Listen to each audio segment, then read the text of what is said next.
Hello guys, আজকে সকাল 4টায় বের হয়েছি। এখানে আজকে ঘোড়ার রেসিং চলছিল, তো এখানে 4টার দিকে আসি। এখন রেসিং শেষ হয়েছে, শেষ করার পর এখন চলে যাচ্ছি রুমে যাচ্ছি। এখন দেখি আবার আজকে জামু গ্যারেজে ইনশাল্লাহ। আজকে এখন মাত্র শেষ করে রুমে চলে যাচ্ছি। এখন সিলেন আছে, সিলেন চলতেছে, রেক্সিং পুরা রেক্সিং চলতেছে সিলেন।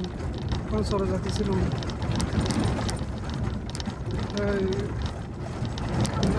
দেখাতে পারছিলাম না, ল্যাব চালাচ্ছিলাম, কারণ আমার কখন ছিল, এখন ল্যাব চালাতে পারিনি, দুঃখিত।